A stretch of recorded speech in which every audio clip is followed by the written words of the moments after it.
Kepala Dinas Pendidikan Kota Makassar Muhyiddin Mustaqim menemui sejumlah orang tua siswa SD SMP calon penerimaan peserta didik baru tahun ajaran 2022 di kantor Dinas Pendidikan Kota Makassar.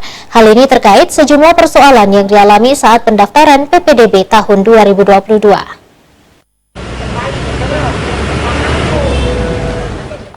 Sejak pagi, orang tua calon peserta didik baik yang ingin mendaftar di sekolah dasar maupun sekolah menengah pertama mendatangi kantor Dinas Pendidikan Kota Makassar untuk mengadu terkait persoalan dalam melakukan pendaftaran PPDB. Kepala Dinas Pendidikan Kota Makassar, Muhyiddin Mustaqim, mengungkapkan pihaknya telah membuka aduan di portal terkait PPDB, sehingga bagi peserta yang bermasalah saat melakukan pendaftaran bisa melakukan aduan di portal buka 24 jam.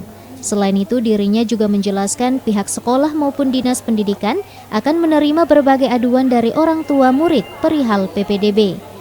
Muhyiddin Mustaqim saat menemui sejumlah orang tua siswa, dirinya menjelaskan akan segera melakukan berbagai perbaikan terkait permasalahan dalam sistem PPDB, dengan melibatkan sejumlah dinas terkait untuk membahas kendala dalam melakukan pendaftaran.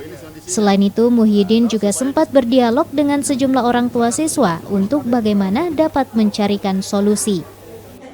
Kami sudah membuka panduan di portal PPDB, kami sudah buka aduan, jadi silakan adukan di situ supaya kita riset apa semua. Jadi kita akan layani. Jadi ini masyarakat kan perlu juga memahami. Jadi memang banyak juga masyarakat yang belum paham itu, walaupun dia buka itu sistem ini kita harus tuntun. Pak, jadi ini orang tua siswa Pak, kebanyakan aduan dari SD, SMP Pak atau? Semua SD, SMP. Oh. Jadi kalau dia kendalanya mendaftar SMP, kita kasih. Jadi dia kan masuk di aduan. Nanti di aduan itu kita jawab, karena kita ini portal kita buka 24 jam. Ya, 24 jam. Jadi bisa malam dia kerja orang tua. Dirinya menambahkan akan memberikan ruang kepada masyarakat untuk memberikan layanan terbaik. Selain itu, dirinya juga mengatakan akan menambahkan perpanjangan pendaftaran PPDB bagi SD SMP apabila banyaknya keluhan dari orang tua siswa. Ardi Jaho, Celebes TV.